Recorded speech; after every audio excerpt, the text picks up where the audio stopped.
Welcome back to the LCS Countdown, where we're not too far away from Game 1 of the day. Ahead of this match, though, today, Coach Zabutin recapped the Team Liquid loss and his takeaways from that match. So obviously the first goal of OpTic for this split is to clinch playoffs, be able to play on series, because if you look at even the past years, everything has reset during the playoffs. It's just the team who's the best on the patch, the team that's the most prepared. I think that we have shown like a significant improvement within the last 2 weeks. So we are more on the rise than anything else. So clinching playoff will allow us to actually play a little bit more and just try to reach our final form as a team for this summer split and see where we can go. From that, anything can happen. So this is the magic of playoff.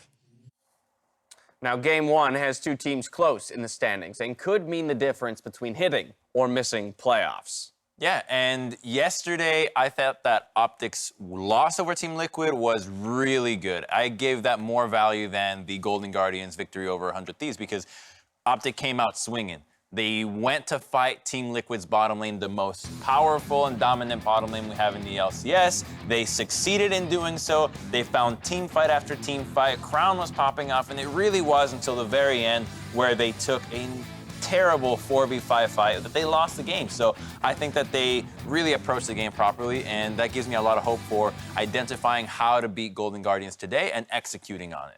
Meanwhile, the Golden Guardians won their game. They did not make the big mistake, by the way. I thought they were so convincing, and a big part of it also to me was confidence in the bottom lane. I had been very worried about FBI and huhi, kind of inconsistent results, a lot of jungle pressure. But in that game, they absorbed a lot of pressure early on, Ezreal, Braum, and then the early QSS buy and the activation to turn around the key team fight in mid lane by FBI. He disengages and then huhi re-engages. They basically win the game off of that team fight. And having the bottom lane play that well for Golden Guardians allows their solo laners more freedom to take. It is pretty easy to win if your Skarner's flashing into the Ezreal QSS. Like, okay, we'll take these. But I do agree with Kobe's last point because both of these teams have had inconsistency in their bot lane over the course of the year, and it's been about other people carrying Froggen and Crown and Meteos and Hauntzer, respectively, kind of being the highlights. And when the bot side starts playing well, it frees up those other pieces because you don't have to either babysit them or worry about them being behind if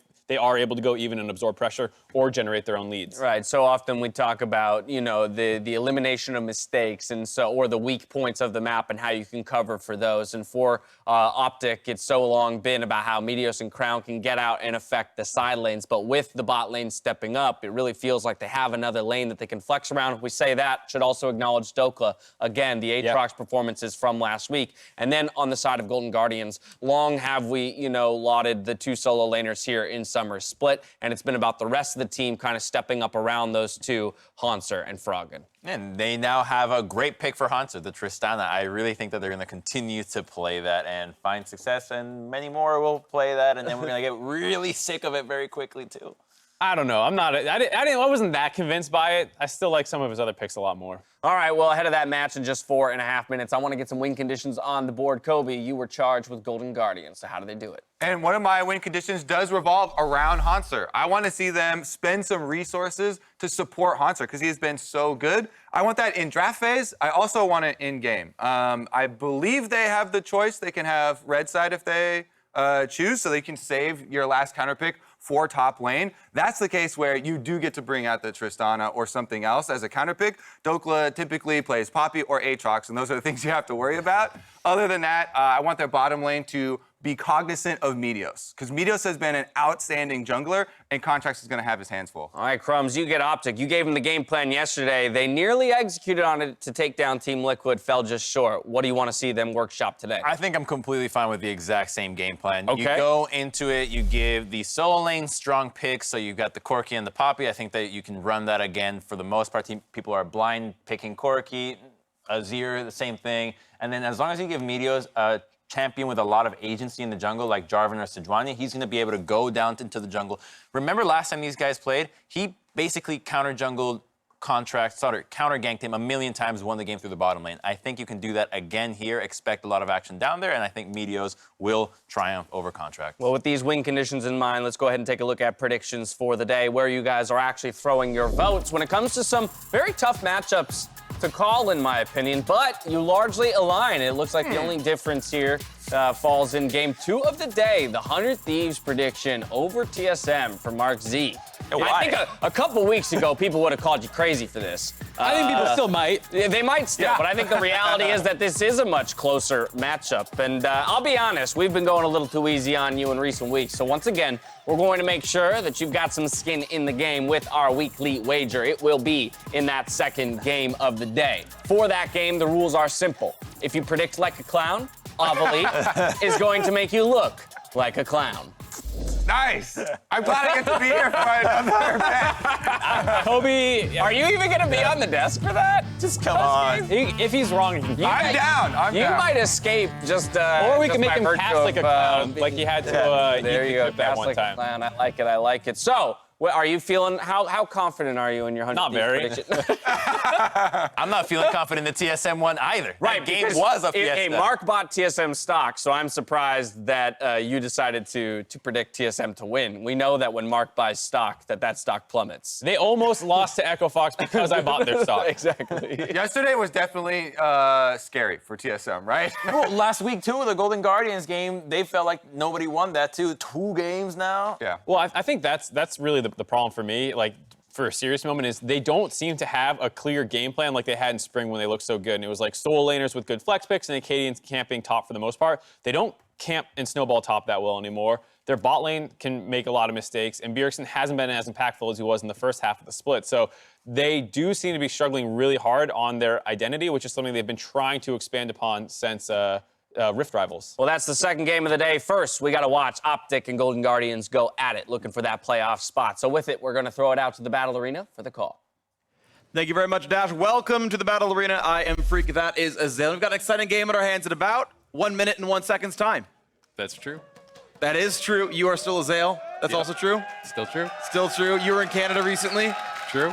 I am on a roll so far, and we have a game in front of us. That is rude of you to say. OpTic Gaming could potentially lock their playoff position today. It requires help from other teams. It includes a win here as well, but they are on the cusp of making that push. Yeah, and that's absolutely massive for OpTic.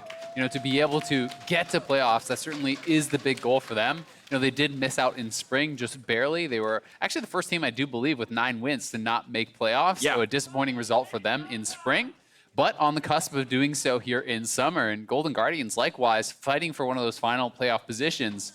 You know, their competition is certainly hoping that they will lose this game, but they really do want to start picking up these wins. Yeah, but even Coach Anero back in action here with GGS as well. He had been out for some time, and That's a cute baby. we've got babies. We've got exciting stuff afoot here. As we have Champions Select now beginning between OpTic Gaming and Golden Guardians. That's a liquid onesie. Yes, it is. It's the youngest Liquid fan here today. Oh. I do believe. As OpTic Gaming, of course, banned away the Karthus. GGS had side selection. They chose red side here, as Kobe, I believe, had mentioned during Countdown, hoping that they can indeed play around Hauntzer the top side. And we'll see what happens as the drafts push forward. Yeah, Karthus played yesterday by Froggen. Gonna get banned out here today. OpTic, no interest in playing against that. And huhi will have the Nautilus denied from him, one of the stronger engage options available for support these days. And hasn't been something that huhi has played, you know, in competitive, but certainly is something that he has shown in solo queue, and we can assume scrims. All right, want to see what else is going to come through here. Of course, these teams are, two of them fighting so closely for playoff position. Very tight race here amongst these squads, and with 3 games left to play until playoffs.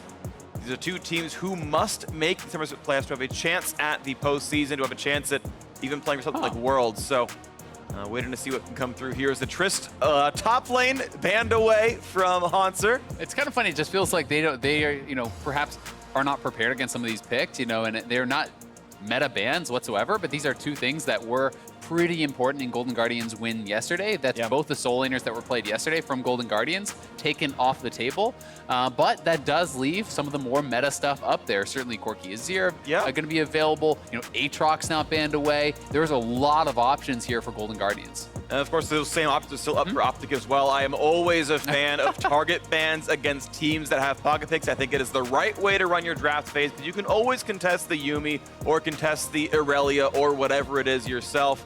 As the Anivia hover, does he get to Wukong in time? Does he hover Wukong in time? He doesn't. Ezreal instantly locked in. Most highly prized bot laner worldwide in this patch, and locked in here for OpTic. Yeah, and it's not even close. I mean, in the top 5 regions this last week, 32 Ezreal picks, next highest 14 for Lucian. So certainly has been far and away the most popular pick down there in the bottom lane. But Aatrox, another really popular pick here, is available, can be grabbed up, and certainly should be going up to Hauntzer in that top lane, but we do know that Contractz can play Aatrox as well, so you always have to keep it in the back of your mind that it's a possibility of a flex. Definitely is. Got Braum in here as well, a pretty strong bottom laner, and or I should say a support, but it does leave Golden Guardians with a pretty solid front line now in these team fights. Hauntzer is not one shot, it's going to drain tank for a while, and obviously Braum very, very beefy up in that front line, so poised to play for team if they need to, and it's OpTic's turn to pick. Corki, no one's surprised. Looking like it will be the grab again. Yeah, by far the most prevalent mid laner. It was Azir up there as well, but almost double the picks, 30 as opposed to the 16 of Azir. Froggen, though, doesn't necessarily have to go in that direction. He certainly does have a lot of flexibility and actually hasn't brought out the Azir yet this split, so I wouldn't be surprised to see him go another route. Something along the line of his Vel'Koz. That is, tied for most pick for him alongside Anivia, so certainly has the options there. TF has been fairly popular as well. Yeah. If you want to try to play more through those side lanes, and that is also another pick that Froggen has shown.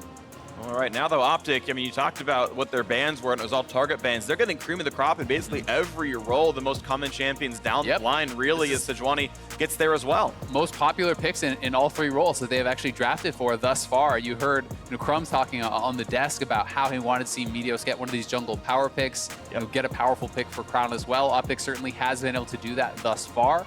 And it is going to be a little bit of a split as far as the draft priorities in this first phase, as they will grab Kai'Sa for Huhi. So the bottom lane drafted here by Golden Guardians. No jungler yet taken for Contractz, so we could expect some jungle bans thrown the way of Contractz to try to give Meteos even more of an advantage in that jungle matchup. Looks like similarly we're going to expect Golden Guardians to ban away some top laners here, and there's the first one, as Camille is off the table. As I'm very excited to see how this Ezreal plus X plays out against Kai'Sa Braum. They really wanted this champion, though. It is pretty interesting. They have taken away the most played of Dhokla with this Aatrox, but the ban on the Camille I find a little bit surprising, simply because I think that Poppy is also a good matchup into Aatrox and is so powerful for OpTic and for Dhokla in particular. They've had a lot of success with that pick, so I would have liked to see that taken away. Traditionally, OpTic doesn't really play through their top laner.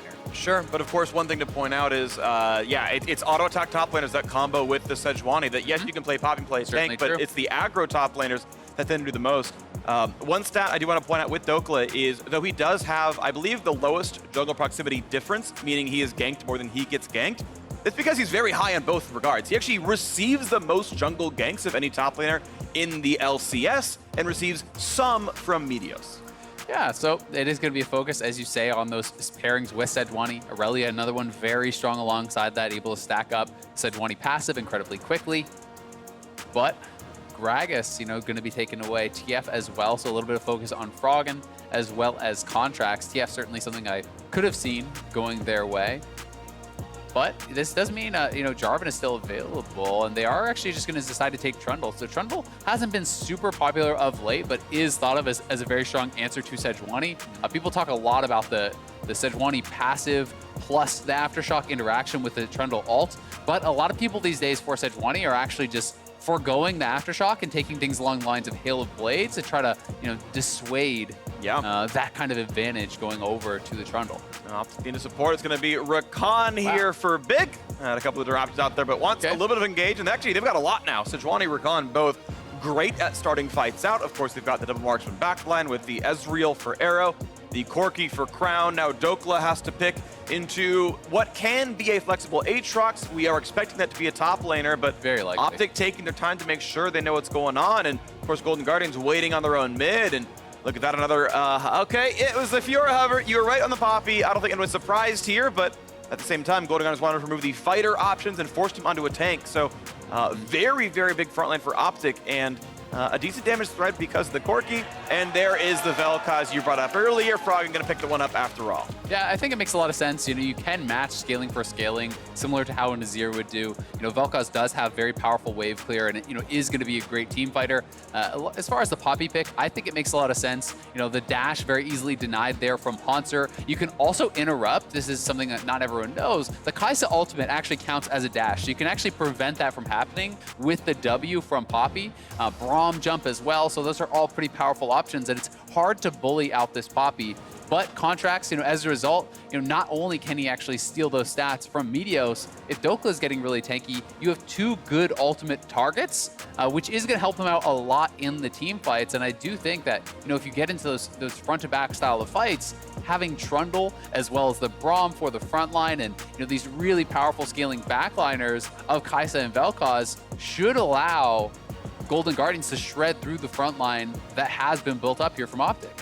It's going to be an interesting game right there. Let's see what happens as you've got high damage to the one side, but OpTic, I feel like they have such a dream composition as far as champion power pick. Yeah, absolutely. One thing that's interesting is I believe it's the first Rakan game of the split here for Big over there on OpTic's side, but hopefully we'll still do a very good job there. I've heard very good things about Arrow and Big playing together in scrims. They've done pretty well on stage, but maybe not quite to the reputation it's been giving them. But we're ready to go into this game very, very shortly. OpTic can lock a playoff spot today with help. And they can start by helping themselves with a win here. Golden Guardians also fighting for that top 6 spot, hoping to do it here in their game. It's going to be a good one here. Cleanse, you can see, taken by Froggen. That is kind of paying respect over mostly to the Sejuani. You really do have to be very careful about that. You know, he talked about kind of some of the strength of the damage output on the Golden Guardian side and utilizing Trundle to help burn through those frontliners on OpTic. But OpTic also has really powerful engage and strong backline here too. So, you know, for them, it's going to be more about how good of an engage can you get with this Rakan, with this Sejuani, and we're going to have to track that. And Meteos, as you can see, is, FBI may have flashed burning now, a lot of extra money. Ignite burned early on, and yeah, that is flashed down. He can still get back to lane. Crown will not be able to land a Q onto him, but that is certainly a lot of punishment and a much longer cooldown burned away. Yeah, FBI getting punished pretty heavily.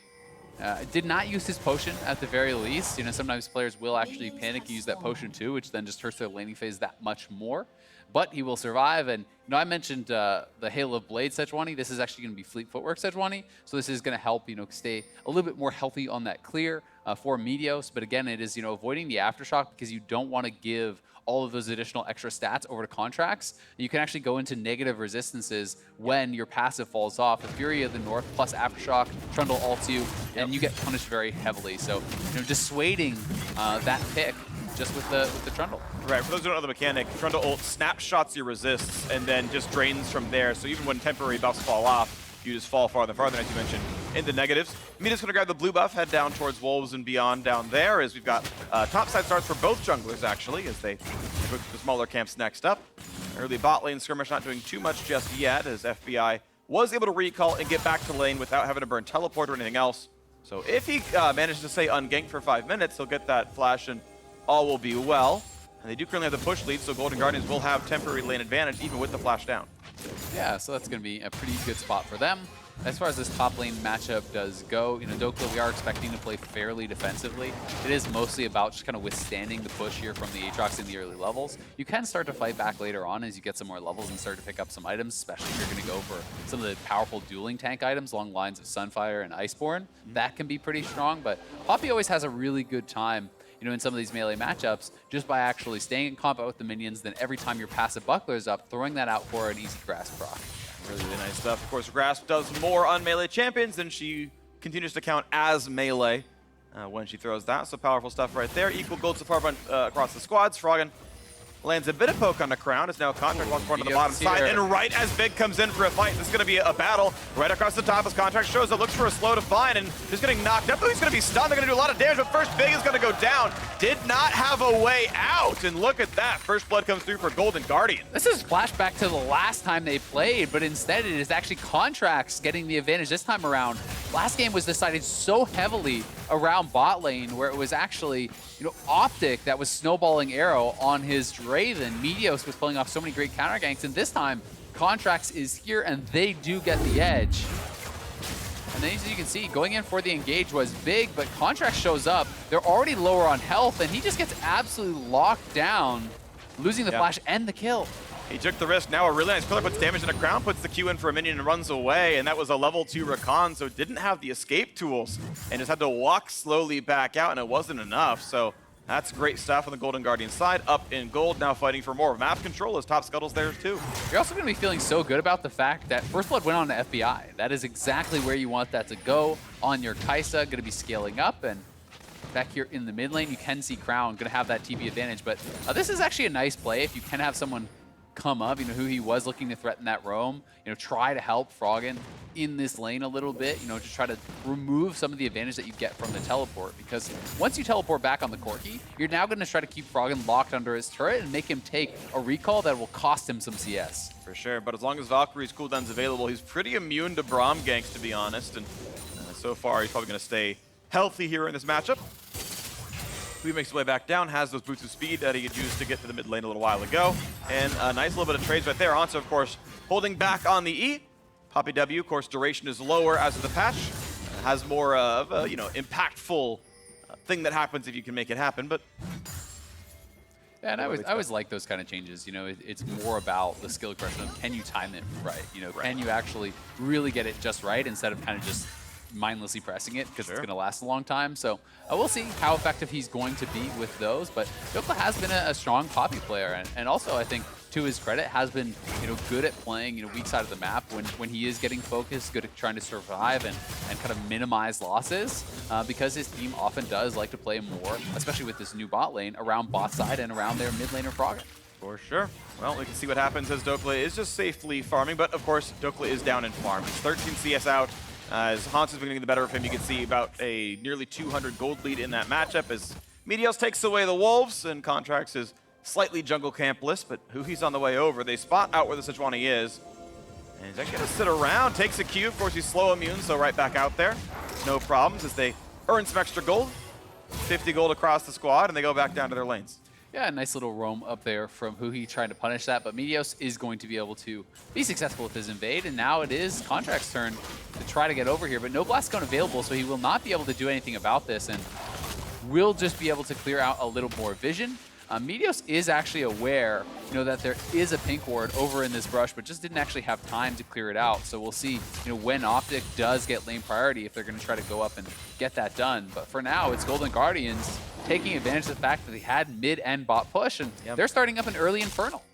And with that trinket ward over the wall, Meteos actually knows someone is over there, puts zone ward down and says, I don't know if I can contest this really. Does have his own flash, but doesn't have the vision to know when to come in. So it looks like Golden Guardians able to claim this one for themselves, and a very early Infernal Drake goes over to the red team. Yeah, really nicely done. They have the advantage in the bot side. They had push in mid lane, so Froggen maybe misses a CS or two, but very little cost there. And Golden Guardian's going to get a great scaling dragon really early on. He does a nice farm, runs back out. He's going to survive those blows without too much issue. And once again, this feels pretty solid for this squad. 800 gold lead plus the Infernal Drake means they are certainly winning right now. And again, Hauntzer comes over, but unfortunately for you, Meteos is here. Thanks for the leash, buddy. I'll take it from here. Thanks for the Scuttle Crab. Give my homie some vision. Yep, and up here on the top side, you can see the Contractz is kind of clearing towards top, but with that knowledge, and they should be fairly safe. Junglers at this level are so good at actually tracking where their jungler could be, the opposing junglers, just based on what camps are available on the map. And Meteos will be donating this blue. Should know the Contractz is up on the top side taking his red. One thing I want to point out, FBI just lost his flash. Didn't see what happened, if it was a nice engage by Big or if it was a misclick, but we instantly had Big and Arrow. Ping, ping, ping, ping, ping. Hey, flash down, by the way. So 5-minute timer, we'll see if FBI can get ganked. Yeah, willing to bet based on the fact that huhi was in base. If a W comes forward that you're going to get hit by, you just have to flash in that 1v2. So, probably was forced out there by Big. But we may get a replay to find out on that. And you can see huhi again on the roam. He does really like to try to do these plays. Whether he's playing a really powerful engaged champion, or not. He does like to try to threaten this. Very constantly, you'll see him if you ever watch him play solo queue. Anytime he bases, he'll run to a solo lane, see if there's something he can get done there before actually going back to bottom lane. And it is a nice way to always kind of put a bit of additional pressure on. Yeah. Make those solo lanes play a little bit more nervous, knowing that, hey, if you engage, huhi may be behind their opposing. Yeah, and even in your own solo games, right? It's really useful because, oh, this is when they expect you to be gone. Well, he's recalling. He's just getting his wards. Like, don't worry, he'll be back in bot lane soon. Don't worry, top lane. Actually, he's top lane. You expect him to be bot, but he's not there. So, yeah, something to add to your own game at home as well as bot lane continues to fight. And again, huhi and FBI have to be careful with their flash down. They've pulled Contractz over, though.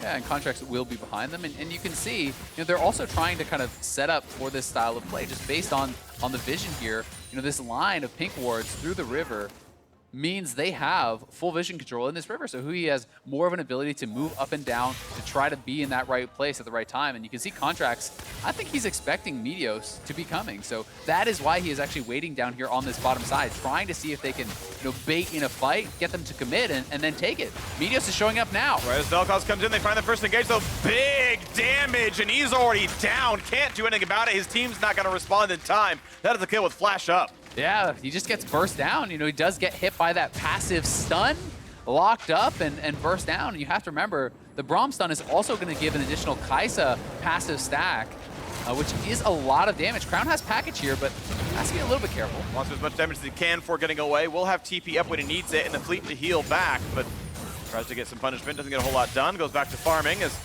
FBI pushes the wave in, deals a bit of damage to Arrow, and will take his recall. Manamune already done. I was able to have that for the fight, and even has more gold now. Yep, and both kills have gone his way, so going to be feeling really good about this. Again, you know, this was, you know, quite a long way, though. That was just a straight-up misclick. Ouch. Yikes. Well, back down to this bottom lane fight. As we see this one more time, Contractz in the area. Great ult from huhi. That knockup goes straight into the Braum stun. No real chance for Big to get away there unless he flashed the initial Braum ultimate. Would have had to been, you know, pretty defensive with his summoner. Yeah. Doesn't actually expend it, but you are very, very squishy. And when you're not actually paired up with the Xayah, you know, you're kind of dashed with the shield. It is a shorter range and things like this, so you have a little bit less survivability and power when not paired with Xayah. Gets punished right there. 1,500 gold. Puts Golden Guardians ahead now into this one as they try to push their way up the standings and lock in one of those playoff spots.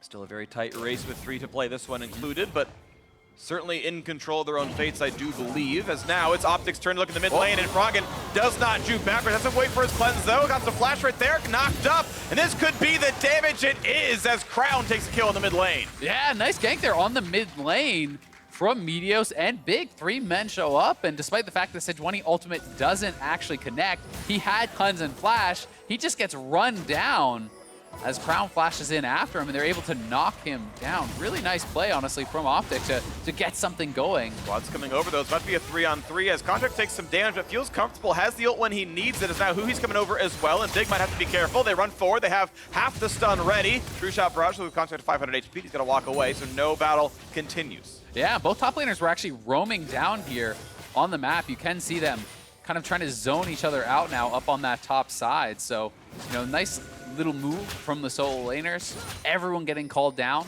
Ocean Dragon now has Spawn, which is such a powerful early Dragon to grab, but we are a little bit later into the game. OpTic should be able to grab it, though. They have priority in the area right now, so they're going to pull down Crown and try to even up the Dragon score. 900 gold separates them. And this Drake now going to be kind of an answer as well. Little Guards with the Infernal, but OpTic about to grab Ocean for themselves, and that is no contest whatsoever, so that's theirs entirely. Easy smite by Meteos, out they go. Yeah, so here this is one more time. So the Sejuani ultimate does miss, but as you know, he's getting collapsed on. He actually does have to flash away. Does have to cleanse, but he actually cleanses a knockup, which doesn't do anything because he didn't have his flash. So if he had his flash at that point, you can actually cleanse a knockup, then flash. But without some sort of a move block, you cannot actually escape in that situation. But the amount of damage he was taking meant he had to flash earlier, or he would have just straight up died. Yeah. So it felt like a no-win spot. It felt like he was greedy too, because he held his flash for a while and took, I think, both halves of Meteos W, when you can just like flash instantly and maybe drop some of the CC earlier on. Either way, good follow-up. They knocked down Froggen. Good play by OpTic, the Drake afterwards. Now, top lane is the eye of everyone's attention as Rift Herald is being attacked, but OpTic are around to stop this. Froggen's here as well. Still have plenty of patience though, which is the possibility still. Smite available on both junglers. Doesn't HP on the Herald. Yeah, you don't challenge now. Crown's at less than half HP. Froggen actually comboed him over the wall, so OpTic definitely have to give it up off of that poke that Froggen just grabbed. And also, gotta kind of check in here on top lane. Despite the fact that, you know, Poppy can kind of survive this matchup, look at the farm advantage, right? You know, that is 40 CS that Hauntzer is up. And they're actually going to drop the Rift Herald top lane to extend that advantage right before that 14-minute mark. So I do love this. Golden Guardians get to focus on this. They will cash in on some turret plates and putting Hauntzer even further ahead. Meteos is around, but I don't know if they win the fight too easily. He's going to wait around for the third plate. He wants to sit in range, and he does. That's a nice chunk of 480 gold all directly onto Hauntzer from the Herald pickup. They got it down in time. Good play, Contractz, summoning before it was too late. I mean, now he's 1,700 gold ahead in that 1v1. You know, that is actually quite a huge lead. You know, that is more than the difference in the game. So, you know, that solo lane advantage there for Hauntzer, very, very big. He did go Conqueror, so certainly looking to try to bully this tank matchup. And we will see, you know, if he can continue to extend that or if Dhokla's going to be able to stabilize. Because if you can't keep your first turret alive, things can start to get very rough. You don't have any longer have that kind of safe zone where you can kind of farm it out. Oh, we'll have to watch for this one as the plate's getting lower and lower as Golden Guardians winning a fair bit through top lane. Nice pillar, but again, Crown can always make sure he's smart on the Valkyrie. Casts it afterwards, gets over, and he's going to stay safe yet again. Yep, so well played by him. He has already completed his call as well. You know, that was a pretty early purchase there from Crown, so, you know, is going to be able to cash in and have some additional gold there as a result, farming quite well here too. Because he got Triforce to go back to base, plus a BF sword almost afterwards, so certainly in a decent spot for Crown's farm. You can see he's actually up in CS right now, and he got that kill from when his team roamed over, so he's doing just fine. The question is, can the rest of OpTic keep up with a small deficit in the early game? Blue being set up by Contractz. Froggen finally clears the wave, walks over. That's going to be trigonometry. Does it. And now, Hauntzer, 1 auto, 2 autos, turret down, missed the Q. Second Q is going to land though, and as long as he waits on the E, does so, finds some more damage to Dhokla. Yeah, really well done there with Hauntzer. You know, Contractz dropping that Rift Herald, got the turret very low. Hauntzer had already gotten some work down on it. So now has a massive lead here, 2,200 gold in that 1v1. And generally this is a matchup where you'll get pushed in early, but if things are going well, you can stabilize it and kind of stop that advantage from getting bigger, you know, and then you're sitting fine. But in this position, he's actually so far behind now that it may just continue to get worse, because look at the itemization difference already from Hauntzer. He's got his Black Cleaver, and he's building towards a Death Dance, which is so strong against tanks, because you get to the point where you're then shrugging off all of the return damage that a Poppy can put out, and you just start to push in the wave, ignore the Poppy, and right-click the turret. Yep, has tenacity coming in as well, of course, from his choice in runes. Ow! True Shot Barrage. Ooh, he's going to be okay. He's fine. He'll live. Happy holidays. It's a skin reference. Keep up, internet. And Golden Guardian's back in the mid lane now as Hauntzer's going to have some free time to push to the top side and then roam down if he needs to, but you can see the Contractz is just against this wall. Waiting for a pillar, waiting for some hard engage, because Froggen can blow someone up. There's the pillar. E goes the wrong way. I don't believe they had full vision on him. They guessed which way he went, and they guessed wrong. Back out goes Big. Yeah, so far, just continuing to farm up here. And Golden Guardians, you know, really, their mid and bot lane are doing, you know, very well. And you can see certainly a pretty nice advantage for FBI. Has the 2 kills, you know, up about 15 CS, but it's mostly about that top lane lead. So they're going to pull Hauntzer down, try to group up, and look to actually fight around their strongest member. Decent pillar, finds some damage to the crown. Blue Smite now as well, doing some good damage. Contract's got to be careful, he's on the package. Braum comes over the top, but they're not getting any kills just yet. Contract's burning down, but just barely staying alive. Instead, it's Meteos who drops, but it's 1-for-1. Support goes down, as Hauntzer can only find a bit of a knockup, but not enough. A trade in kills. Yeah, and Golden Guardians, though, they're the ones with more health, and they will be able to kind of move over to this Dragon Pit. Contract's only one very low, but Froggen and Hauntzer and FBI, all the carries very healthy here. But in trade, OpTic may be able to actually just knock down this turret. Looks like mid-outer is going to be theirs as recompense for the Ocean Drake going down. The 4v4 on the map, as FBI doesn't have a good way to clear that wave, so even more damage will be dealt. They've got to get away from some of this, and Aftershock available, Demolish available. That turret's down to about 1/3 HP. They can really stay for this one. And if they can spend the extra few seconds, look at that OpTic. Claim 2 turrets in the mid lane. Well played. Yeah, I actually just think that Golden Guardians perhaps underestimated just how much damage could actually be done there. You know, if they thought they were going to lose both turrets, I think Hauntzer would have stayed around and tried to move up and wave clear that with them. But I will say, I was a little bit surprised that OpTic took the initial fight, given that Dhokla was still up in the top lane and Hauntzer had roamed down and was much stronger. They do end up trading kills, which is, you know, not too bad for them. And in the long run, I would say I'd actually rather have the 2 turrets than the Ocean Dragon right now. I think I definitely agree with that one, especially a somewhat later Ocean Drake doesn't affect the landing phase nearly as much. Your team's already got most of their sustained options by now. But we'll see as time goes on if there's some kind of crazy Baron play that the Ocean saves them from. But obviously gold is valuable and power spikes are meaningful. That said, Golden Guardians still winning this Hauntzer Dhokla matchup by so much. You can see Poppy forced to run away. The rest of the squad could move around, and so bot out are going to be killed as well. Yeah, so here this is one more time. Hauntzer is already at the fight, so they do, kick it off, and Contractz gets very, very low. Does have to flash out. Dhokla now arriving, but only arriving once the fight is already essentially lost. They've already lost one member, already are being pushed back. But during that replay, as you would have seen in the picture-in-picture, Hauntzer and Froggen able to knock down an outer, so tying up the turret score there, 2-2.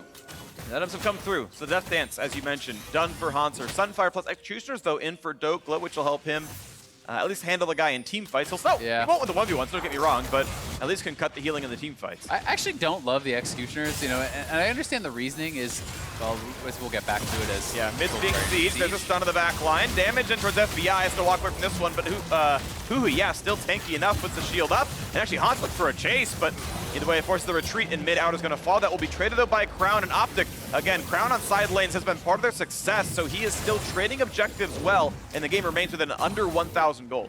Yeah, Froggen just dropping the ultimate there, utilizing that as essentially a zoning tool, trying to push back their wave clear, and threaten them. But back to the Executioner point quickly here. I do think that healing debuffs are very important, and he's taking this to prevent Hauntzer from just healing up off minions. Because what can happen is if you go for a Thornmail, then great.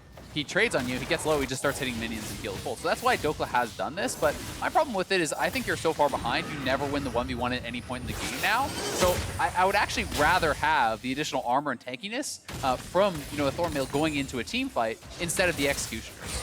Yeah, maybe so, but I guess you can just at least reliably apply it at some point. And so in the 5-on-5, maybe it happens.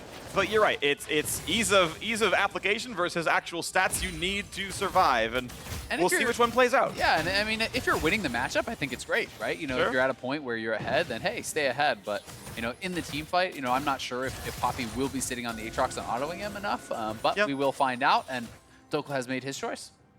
All right, well, we'll see when the 5-on-5s are up to once again. We can have Baron already alive and the Ocean Drake in 90 seconds, so you might see them before too terribly long. Right now, the Golden Guardians are the ones claiming the top river as they've knocked down a control ward. Got a few wards down themselves, but not terribly much vision. You can kind of like toggle, and it's certainly a lot of darkness on the OpTic side, but not any deep vision on the Golden Guardian side either. So sneaks could be possible. We have seen them before, and in fact, there's a blue trinket. Kismet. Also worth pointing out, Crown is actually the richest member in the game. Despite the fact that Hauntzer got all those turret plates and got the first turret, Crown is ahead of everyone in gold. He is nearly 2K ahead of Froggen because he was split pushing, took down a turret, is up a lot of farm, and at a very strong point in the game already, has the IE in addition to that Triforce. So pretty powerful 2-item spike here, in addition to that Stork Boots. And really quickly, he will be moving towards his 3 items where Corki can, take over games. And we have seen Crown do that, in a number of times this season where he does get the late game. He game fights very, very well. So Crown's going for the IE into rapid fire cannon version of the build. I'm personally partial to the double BF sword ERIE, but that's his choice there, and it will give him better turret sieging when that item comes online, thanks to the bonus range. Nice little poke. Wow, Arrow loses a third of his health from a single Vel'Koz Q, and now with vision gone, Golden Guardians start the Baron, force the rotation. There comes Crown over the top, gets down to half HP. The chase, FBI can't find him. And Crown actually just gets 2 ults tanked out, but now he's got nowhere to go. He's got nowhere to run. He's gonna jump over the wall, but there's still no escape to his left. The rocket's not even landing, and goodbye to Crown. I don't know what he was thinking. There was no one there to actually follow up. Yes, they dissuaded the Baron, but they had already done that. You could already see Golden Guardians retreating. Now with the strongest member dead, you just go back to Baron and start it again. So, Crown putting his team in quite a bad position here. Decent damage to the Hauntzer, though. Arrow really stepping up, cutting him down to 1,000 HP as he takes down the rest through Death's Dance. But now the fight might continue. They get half health in this Rakan. 6K on the Baron. Meteos has Smite and Flash. He's going around the backside of the wall. They need vision, though, from the rest of the squad. Dhokla kicks out Trundle. Can they engage with the Baron? No, they're going to let it disengage. OpTic does not go for the hard play to try to knock one down, and they're going to let it reset. Yeah, that was actually huge. Really good play from both Arrow and Dhokla. A key ultimate there from Dhokla to reject Contractz and reset the Baron, and also all that poke that Arrow had gotten down, pretty important there as well. So Crown kind of bailed out by his teammates, and they will be able to withstand that Baron attempt for now, and going to be heading down to try to grab a second Ocean here. Just continually build up that kind of power. Yeah. Looks like this is going over. So really what I want to say is Crown is a mastermind and saw into the future and said, if I kill myself, my team gets the trade. And that's really the real strats. That's hashtag Korean advice. Just give your life and give over that shutdown. Definitely the play, but great ultimate here from Dhokla, knocking out Contractz, and with him out of the pit, they definitely had to retreat. Anyone else tanking up that Baron would have taken a lot of damage, and with the poke coming in from Arrow, I think it was the right call to back up. They do that. FBI low on health, has the red buff for the Ocean Drake for regen though. You can actually stay on the map if you wanted to. FBI will actually regen pretty good HP, but he's gonna walk back to safety. 3-shot barrage over the top, they're gonna tag him as well. So once again, at this point you can walk, by the way, it's faster, I think, but whatever. Yeah, but it doesn't look as stylish. It doesn't look as stylish. He's got the Jackie Love, signature down there, running IG Kaisa, so I get it. Yep, and we can see that he is also going, an AP or at least a hybrid style of build. Stops back for the Hex Shrinker, interestingly enough. There is some magic damage obviously from Sejuani. Crown is purely magic damage. Yeah. There, basically, it's about a 90% split between the abilities and the auto attack damage. So, is going to stop for that, but he's working towards a Nashor's Tooth, and perhaps wants to grab something like that Death Cap as the last item. But we have been seeing quite a bit of AP Kaisa rather than the full-on AD with an IE these days. And I do think one of the reasons it's really nice is it kind of has better defensive options. Being able to grab something like a Zhonya's or a Beijing's Veil can be quite effective in a lot of games. Yeah, and you can turn those stats, like you can transform those stats through by having the Nashor's Tooth. That you can double dip the AP a little bit. The kid, of course, already has the ratios regardless. And that's going to be the push right there. Regardless, it's going to be Ma and Nashor's, and we'll go from there. And he'll have, I guess, one slot left, and whatever it is, it'll be. That's true. Banshees, maybe, who knows? Who could tell? Who could tell? Let's wait. Not me. We'll find out later. We'll find out later, Ezreal, you're right. We can list every item in League of Legends. You want to do that? No. What if Stoneplate gets built? Someone stop this man. Security. Redemption coming through for Big. Nice item there. True Shot Barrage. Spots 2. Even 3, actually. Revealed just enough extra vision down there. They saw FBI, and Golden Guardians again going to play around this Baron pit. But right now, the vision control goes to the blue team with the Scuttle Crab being killed a little while ago. Good job, Meteos. Worth mentioning now that Hauntzer is on a really strong 3 items. I think this is as strong as Aatrox actually gets in the game.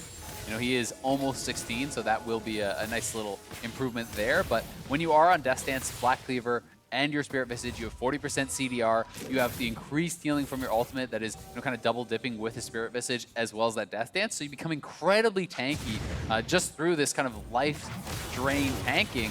And Golden Guardians are actually just 2-maning the Baron. They have 4 pinks in the area. The second they started, OpTic actually pinged the Baron pit, said, hey, are they doing this? The answer is yes, and Contractz is at half HP. Golden Guardians, though, coming around. Low health in the Trundle's got to be a little bit careful about this one. He's got 800 HP. Over the top is a lot of damage, and Dhokla's at half health right now, so it's going to be OpTic forced out, but Golden Guardians not gaining anything either. Yeah, OpTic, kind of flubbed that engage as well. Big, popped his alt W. It looked like he just did it in place, though. Not sure if that was a bit of a panic, if he wanted to try to go forward or go back. He wasn't sure, but didn't actually connect on anyone. It looked like with his ultimate engage. Yeah. So did have to back off. And, Froggen, his positioning with the Vel'Koz, I think, is one of the things that really makes him a great Vel'Koz player. He's always finding good angles where he is both safe, and uninterruptible for his ultimate, but also getting out a really high amount of damage. And when you do get to the later stages of the game, just dropping that ultimate can make someone base at times. But, that is a little bit complicated by the fact that OpTic have 2 Oceans. Yes, I was going to say, that's actually a really big deal here, is that poke is so much less valuable when you can regen so much of your HP by just waiting 15 seconds, and that's faster than recall and walking back. So that does get a bit harder. The Baron dance, the poke dance, really not an easy option for GGS. They have to play probably a lot more in the side lanes as the first Q's going to land on Hauntzer. Now not having to worry about the rest of this, can find a lot of damage on a Dhokla, half HP there. Nicely played, outplays the ult, forces the flash away. Was going for move speed, but regardless, gets a big pull down of Dhokla. Yeah, great little dodge there. Had to play the mind game. Knew the Hauntzer was going to dash one way, so you have to make that guess, and Hauntzer outplays it. Getting the summoner down is very nice because his top lane matchup is starting to stabilize somewhat. He's no longer really knocking down a lot of turrets or creating as much pressure. So getting a summoner out like that, if you can draw an additional man down to kind of defend against you, that can open up a lot of opportunities for Golden Guardians to move over to the Baron, to get vision there. Because for now, it is mostly OpTic vision in the area. Golden Guardians wants to take this back right now as Contractz leads the way, has the sweeper up, but can't kill all the wards in time, as the poke's not going to land this time around either. Yeah, and the next objective is the Infernal. Tanky Huhi gets away from the knockup though, and Contractz pops Stoneblade. He's invincible practically. Damage towards Ezreal, they're going to walk away, and Golden Guardians once again not finding their way in. I think that was a really intelligent disengage. That was the Stoneblade as well as the Trundle ultimate that got dropped there. You're not killing that Trundle during those cooldowns, so actually trading Sejuani ult for that, I think is advantage towards OpTic, and they are now starting up the Infernal. They're looking to even up in that regard as well. Okay, more damage up towards Huhi. They're going to go for the Baron. So the Drake steal right there, and it is going to be picked up. A good smite for Contractz. Had the level lead, not sure it came into effect, but regardless, hits the button correctly. Yeah, OpTic, they were fairly split up. I think they perhaps could have commit more to trying to actually keep Contractz out of the pit. Instead, they let him walk in, he grabs the smite, and now it's a 2 Infernal advantage for Golden Guardians. Yeah, and you have Aatrox pushing in the bottom lane. Dhokla has the TP, but can't fight a 1v1, so the Drake picked up as a steal. This turret gonna go down as well, and it's really pushing OpTic down to make tougher and tougher choices. They have not hit the Baron themselves. I don't know if they have control of it or what, but they're just sitting around. Yeah, not confident enough to actually take that engage. OpTic floundering a little bit in this last couple of minutes, having some tough decisions to make. They do now send Dhokla down to that bottom lane to answer, and he cannot kill Hauntzer certainly, but I do think he is strong enough, especially with the double ocean to keep wave clearing. So this is one more time, you can see that Dhokla, Crown, and Big are all over to the side and just not really in position to actually help push out Contractz. I think that the reasoning was simply they wanted to have the people with dashes in the pit so they could easily come back over and utilize the other 3 to actually help zone. But, Crown had package. Even if you just package across the river, that slow field is actually so powerful. I believe 90% slow. Even just doing something like that may have bought enough time that Contractz couldn't have got into the pit. So, they don't commit to it. And as a result, Golden Guardians are going to be feeling pretty damn good. Once again, they play for the top river. Pretty consistent here in the LCS. Mid lane, top river. That is 90% of the mid game. And they are sitting in that location right now. Hauntzer finds some damage towards Meteos. Force going to jump away. Arctic retreat this time around. Nice pillar. Arrow's still slow. They could find some damage, but they got a lot of damage back towards Contractz now as well. As now Huhi finds an engage. Gets the open rock. They're going to have to blow up the back line. As the Corki is gone, they find another slow. This could be another kill as Big just going to jump back to his team and stay alive, but it's still a 5v4 on the map as Golden Guardians picked off the mid laner. Yeah, FBI just went in with the ultimate and assassinates Crown. They now have full control of this Baron area. Crown is dead for 35 seconds. Again, OpTic will have to try to defend this in a 4v5. This is going to be a tall task for them. Contractz might is a few seconds away. About 10 seconds. They should have time for that one. No problem. They're going to find the knockup, though, onto Froggen, trying to burst down the mid laner. And it could be a trade back, but he's barely going to survive. Does not have the ulti. Not easily into this fight. Dhokla going to pop stopwatch to buy some time. And Baron's still helping. This could be a fight for OpTic. They find some damage. They can't quite find the kills. Huhi dangerous. And they will finally get one kill to FBI. Chasing for another one. A knockup's going to fly, but not before Arrow claims the double kill. Oh my god, OpTic not only stopped them, they may get the Baron. They're actually TPing in Crown now. They want to try to take this. Big with the great engage on a Froggen, and Arrow hitting so many Qs, but Contractz is still around. No smite though. And with double ocean, this is doable. They can actually just withstand Baron forever. True Shot Barrage spots this out. Contractz, no flash, but has smite. Big's got his number though. He'll find at least the charm. They can run away. Hauntzer's gonna try to 1v4 this team fight. Froggen over the top will kill Meteos. It's a 1-for-1 though. Big taking damage. Contractz ult means some damage himself, and they will force Baron to reset. Still, OpTic can regen. It's the 1-for-1 in kills, and Baron will not be slain. Meteos is dead, so no chance of them going back onto that Baron. So critical kill there. Froggen with the laser across the pit takes him down, but what a back and forth game. So look at this engage from Big. Catches Froggen. They push him out immediately. Dhokla doing a great job actually tackling Hauntzer into the wall. And then watch Arrow. He's hitting every Q, it feels like, in this fight. 3 straight Qs, 4 straight Qs on Hauntzer, pushing him straight out of the fight. And then the chase begins. Again, nailing so many of those onto critical targets, allowing Arrow to clean up multiple kills. That was some pinpoint accuracy there from Arrow, and a great fight from OpTic. Look at the comeback OpTic's been able to levy here. 3,100 gold down at the worst point, back to tie. There's even a little bit of blue, I think, just maybe on that graph. And you can see this game is now inches apart right here. Still, I do favor double Infernal, but you can clearly see OpTic have been able to fight back against that just fine. Ooh, Dhokla is in a flank position here. We'll see if they go for it. Remember, Froggen, no Going summoners! down. This is the play right now. He's going to find the wall slam. They've got a lot of damage, and that's going to be a kill, but it's 1-for-1 so far as they trade. FBI to the back line. Damage towards Meteos, finds a second kill. Looking for number 3 now as Dhokla's going to build some space for the squad, and Hauntzer's on the chase. Gets that kill picked up, and it's now only Arrow left alive. Flashed over the wall, trying to stay, trying to run. Knocked up again. That will be the kill. The ace for 1. Who needs Froggen, Golden Guardians, and the rest of the team? Golden Guardians just clean up in that fight. It was a great initial engage from OpTic. They do take down Froggen, but FBI and Hauntzer were still alive and took over. Golden Guardians finally gonna win the Battle of the Baron here. These two teams fighting back and forth, and it will be the Golden Guardians who claim the advantage. All right, looking to find their 8th win of the split. Still more to do, but you can see this game now looking very good for GGS. Yeah, so here this is one more time. Dhokla knows he has flash, and Froggen has no summoner, so straight in. Does knock him down, but they commit a lot to this, and you can see FBI flying into that back line again. Untouched here, Hauntzer and Contractz creating so much space for him, and FBI is just shredding people at this point in the game. And that last knockup, Arrow, no way out anymore. You've got a pretty fast-running Darken, the scary blade, and he got the damage output there. So 4 major items onto Hauntzer, plus the boots, plus half of the next one. Aatrox coming in pretty soon. He's got to feel really comfortable here. Yeah, and Executioner's now grabbed up by Arrow, trying to help to answer Hauntzer, who is so powerful. But again, Crown, still sitting on a ton of gold, is right up there with Hauntzer, has his Void Staff completed, is on 4 items, working towards that 5th. But it is OpTic trying to play this scrappy game, trying to push out multiple lanes, while Golden Guardians does shove. We'll see if they're actually willing to just straight up give up their inhib. But Arrow has come back to base, so it looks like they do want to try to defend. The 4-on-4 might be comfortable for GGS. They've got Corki coming now over as well, so OpTic could try to find an engage without Hauntzer Package around. is there. He's close by. Crown, does he go for the big play? It's against Baron buff. He might want to wait this one out. Looks like they will not pull the trigger. He will instead wave clear down to this mid lane, but you can see a nearly 5,000 gold difference makes GGS feel quite comfortable here. Yeah, Golden Guardians certainly in the driver's seat. When you add in the double Infernal, that's thousands of extra gold of power as well. So that is certainly very nice. But at the very least, OpTic did get a full push on the bottom side. So there's not 3 lanes that they're having to deal with just yet.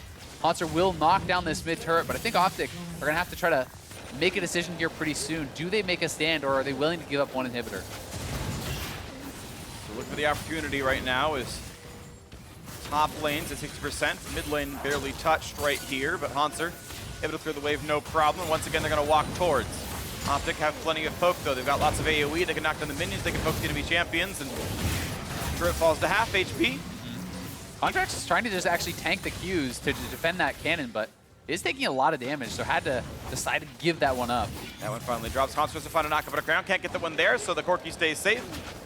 And a few more chips will be meaningful damage on the inhibitor turrets. Keep in mind, they regen pretty quickly, but they only regen to the nearest 1/3 HP. If you get it below 33%, it doesn't grow any farther. That's going to be turret down regardless. They push that one down. This could be the team fight. They evict one, though, and a big knockback, but FBI can always ult back in if they find that stun. Not just yet, though, but damage towards Meteos at half HP on the Sejuani. Top inhib itself will be cracked. And that is Golden Guardians taking a lot of the base now. Yeah, so OpTic made the decision they are not going to make their stand there. Do back off and give up the 1 inhib, and I think they have bought enough time that that should be all they lose. So certainly not game-ending damage. It is a nice kind of bit of power on the map, though, for Golden Guardians, as they will have that pushing lane. But they're looking for more. Forward again, decent damage. Crown again pushed backwards, half mana on him. Dhokla half health as the next wave is coming across with the cannon. Smited away the Meteos, but now the attempt to engage it again, forcing Crown out. Some damage from Meteos as well. The shield comes up, and they're going to knock down the inhibitor turret. Still Baron buff on, finally timing out right now. They pulled back Meteos, burns a stopwatch. They can kill him out right afterwards as the ult comes in for Hauntzer. Looking for the dive, low health in the tank. Almost one shot will kill him in, but a nice tanking by Dhokla stops the team from running forward anymore. Still the true shot barrage over the top, but it's going to mean the inhibitor regardless as Baron is timed out. Gold has been earned. It's time for GGS to reset. Yeah, Golden Guardians did a great job there, though, with the final seconds of their Baron buff, pushing aggressively for that turret, utilizing Froggen's ultimate, going forward with that space that Hauntzer and Froggen created, FBI can get autos in on the turret, and they knock down not only the second inhibitor turret, but the second inhibitor, and that is a very big deal there. Felt like OpTic had held on long enough, but they just didn't have the wave clear to actually keep that final inhibitor tower there in the mid lane safe. Couldn't quite keep it, so now we look at the state of the game, and it's, as the resets come through, a 6,000 gold. This one fully realized in inventory as GGS finally gets to shop, and we can see items are completed kind of across most of the inventories here. FBI, no more room to grow. Same spot for Hauntzer. Gigantic CS leads for both those players, or at least gold leads. CS certainly in the top lane. Yeah, definitely. I mean, Crown and Arrow, though, they're both full items as well, right? So, you know, any gold differential there doesn't really matter. You know, certainly it is nice for Dhokla to get the additional items, but it is less important, I think, than some of these other members. So OpTic still has a lot of power, despite the fact that they are behind, and we'll see if they can hang on here, because it's been Golden Guardians running the show and now trying to close in for this third and final inhibitor here in the bottom lane, with supers coming in both mid and top. Crown on full items, lots of attack speed on this build. I think if it gets the money, he should trade Shiv out, but for now I think he needed a instant burst of power, so it's fine for here as he tries to defend now the bottom inhibitor, the turret to be sieged, low on health. Poke's not going to land yet for the Vel'Koz, but Aatrox over the top means they're going to force the team back, and Snowflake comes in for Contractz. Pillar over the back wall as well. They're going to find a lot of damage, and it's already Dhokla going down. Redemption buys a little bit of space, but will it buy enough? As Hauntzer's still so durable in the front line. More damage coming across from Froggen now as well, and OpTic forced back. All inhibitors now dead, and they can keep pushing forward, just joining in with the mid lane. This could be the Nexus turrets right now. 4 versus 5. OpTic must defend, but could they possibly do it? Meteos pushed back, Arrow the same. One turret's going to drop, and at what point can OpTic actually take the fight? Package only goes backwards. Big can't find engages. There's no damage to be had. Meteos burning down, and there is just not a fight to be had. Arrow, one hit from dead. He's going to drop as well, and Golden Guardians will take the win. They will knock down OpTic and grab their 8th win of the split. Such a clean way to close out this game, Golden Guardians. Such a clean way to close out the game. Stopwatch for the shutdown. There's the Nexus. Yep. Not going to be able to get the kill on Big. But the way that they utilized their comp, I think, to Siege was so good. Utilizing the Trundle pillar, the Vel'Koz zoning, as well as the super strong Aatrox to make up for the fact that Kai'Sa doesn't have very long range, is not, you know, one of the best sieging marksmen. This was some impressive stuff from Golden Guardians, and once they got that Baron, it was very back and forth before that point. But once they got the Baron, they closed out this game very, very quickly. Yeah, really impressive stuff. Hugs from the players in some cases, and well, we still have the playoff race very tight right here. You've got quite a few squads still in contest for the last 4 playoff spots. Only 2, I believe, have been locked in so far, and only 1 team has been locked out. Golden Guardians now tying OpTic at 8-8, makes that race even more exciting. Yeah, it certainly does, and you know, also kind of extending the gap between Clutch, 100 Thieves, and that final spot, right? Because those teams now are 2 wins behind. Yeah, that 6th and final playoff spot. So some catch up to do, certainly, from these teams, and it has been impressive to see, you know, the turnaround kind of from Golden Guardians, who a lot of people thought was falling out of playoff contention, that was looking like they were going down and going to be, you know, missing playoffs perhaps. They have really turned things around, and getting a big win here over OpTic does a lot for their playoff chances. Definitely a big pickup there. FBI and huhi, the bottom lane, has been what they have stuck with so far. We knew they picked up Keith a week and a half ago. FBI is still the starter for them. Picks up another one right there, and now 1-1 in the head-to-head against OpTic themselves, as well as the 8-8 scoreline tied up. But now for more on the victory, I'll be standing by to hear from the Golden Guardians jungler. Thanks, guys. Contractz, congratulations on the win. A little scuffed dive there at the end, but I want to talk about the game because it was such a back-and-forth game. So at what point did you know that the win was yours? I mean, I'm just playing Trundle in the 2 tanks, so team fighting is just pretty easy. I just hold one of the tanks, and then they can't really kill me for however long my ulti lasts. So, I mean, I just trust my damage dealers to do damage in team fights, right? So, yeah, I mean, just pretty easy. Just kind of team fight and you win.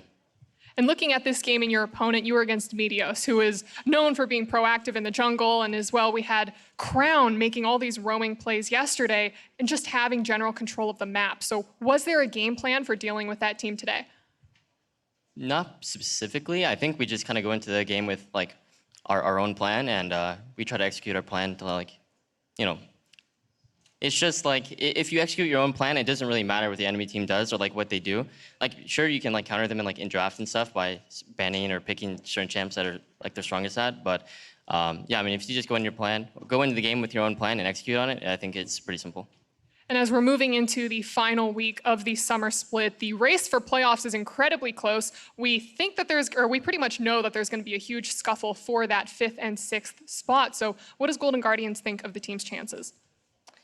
I think we have pretty good chances so far. I think this week was like the biggest week that we had because we reversed the teams that were pretty close to us in the standings, and we were able to go 2-0. So I think we're in a pretty good spot, and I think we can definitely make playoffs.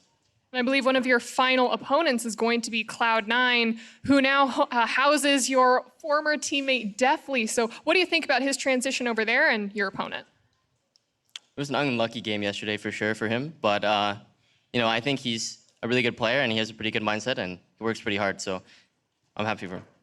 And then final question for you as the LCS player, anime expert. I want to ask, I've had so many players come up to me and say, hey, have you watched new Demon Slayer yet? Have you watched new Demon Slayer yet? So why are all of the players obsessed with this show particularly? I mean, it's just the animation is pretty insane. I don't know why specifically. I mean, I guess they have like a cute girl. I don't know, a little girl. Thanks, Contractz. Congratulations on the game. Cute girls, anime, State Farm Analyst Desk. Please talk about the game.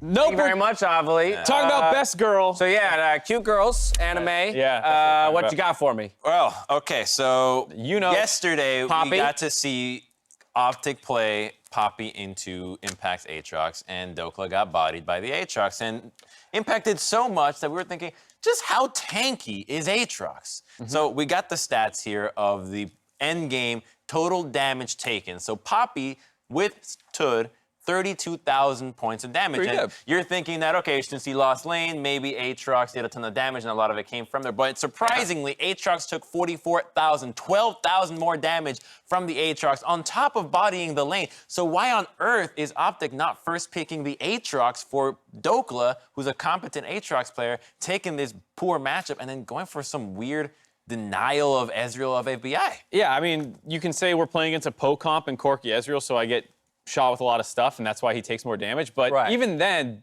I don't think it's a 12K difference in how much damage you're going to take, as well as the fact, like you're saying, the laning phase. And then the Ezreal pick, on the flip side, didn't really get anything done. I still think it was pretty well played by Arrow, but they did still lose the laning phase. There was much better gank coordination as well as the Braum. Did a really good job by Huhi to set up a lot of these kills. You know, the first one kind of a counter gank, coordinating well with Contractz, and then the next one, you know, Contractz was barely involved in the play when he went for a flash Braum ult, and then FBI, with that lead, was able to go in and pick up the kills that were getting set up by some of the other poke damage on their own team. FBI was playing like a boss today. He was out of control. You're starting to see a little bit of what people were talking about when he was when he was acquired and picked up, right? This idea that he could definitely develop into a star player, and he had a couple of those moments, right? The willingness to pull the trigger, go in, secure that kill, and ultimately take the team fight. Returning to your point, though, Crumbs, I think, you know, it's really a testament then to the power of Aatrox, right? The strength of that champion. We were, you know, speculating that it feels like a buff, even though you remove the revive, but add the healing onto that. His ability to kind of drain tank in team fights was showcased. You also have to deal with the Trundle when you're playing the Poppy, but consider the fact that Aatrox's build just makes him unbelievably tanky with the death stats. It's a 15% flat damage reduction. That's crazy. That's like having a permanent Gragas W on you. On top of that, you have Spirit Visage to increase your healing from the death stats regeneration. When you pop the ultimate as well, it just goes through the roof. So of course he can tank forever. So I think that just OpTic needs to reassess and kind of think that Aatrox is a much better pick than the Poppy. All that while you have Hauntzer piloting the pick. I think that's another important thing to note. He has been one of the higher performing top winners so far. The split, it was showcased in the mid lane team fight that Golden Guardians comes up with an ace to really grab control of this game. And yeah, it was really FBI and Hauntzer. You know, Froggen gets eliminated instantly from Watch this Aatrox. Yeah. It's a multi-team threat. That's the thing. Like Poppy, yes, she's great at singling somebody out, but once she uses her cooldown, she's not a threat. Aatrox is. This champion Aatrox is tanking right now. This is all that damage you're talking about. Look at the healing that goes through. Hits acute plus 600, plus 724.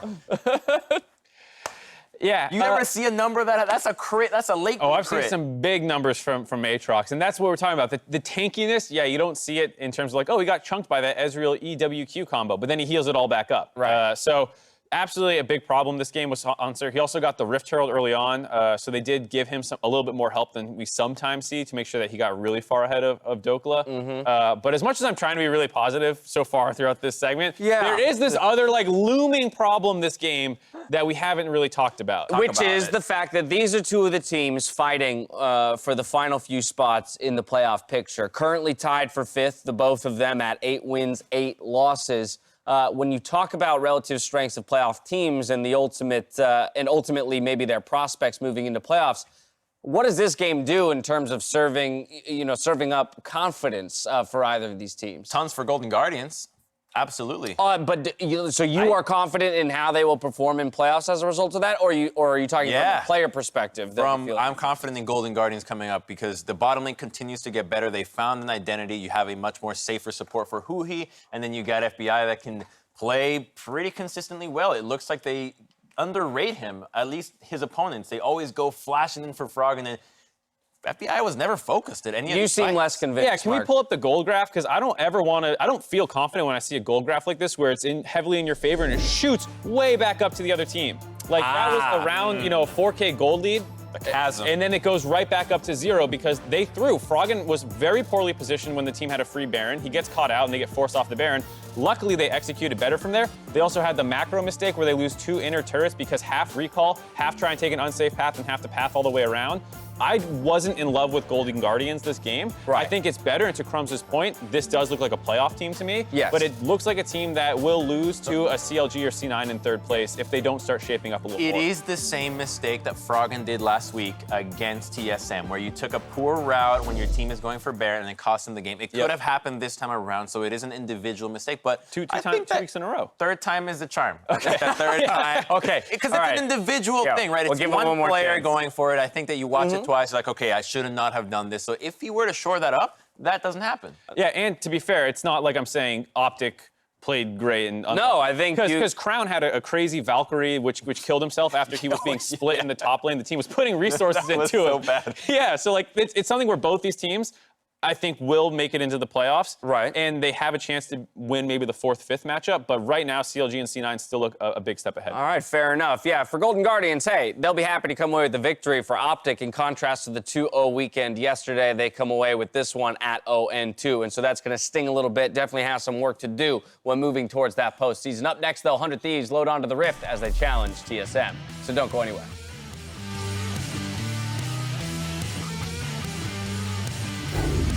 Contractz shows up, looks for a slow to find, and is getting knocked up. He's going to be stunned. They're going to do a lot of damage, but first Big is going to go down. Oh, got some flash right there, knocked up, and this could be the damage it is. Trundle comes over the top, but they're not getting any kills just yet. Contractz burning down, but just barely staying alive. Instead, it's Meteos who drops. The vision, though, from the rest of the squad. Dhokla kicks out Trundle. Can they engage with the Baron? No, they're going to let it disengage. They got a lot of damage back towards Contractz now as well, as now huhi finds an engage, gets the open rock, but they're going to have to blow up the backline. They find some damage. They can't quite find the kills. huhi dangerous, and they will finally get one kill to FBI. This is the play right now. He's going to find the wall slam. They've got a lot of damage, and that's going to be a kill, but it's 1-for-1 so far as they trade. FBI to the back line. Damage towards Meteos, finds the 2nd kill. Looking for number 3 now as Dhokla's going to build some space for the squad, and Hauntzer's on the chase.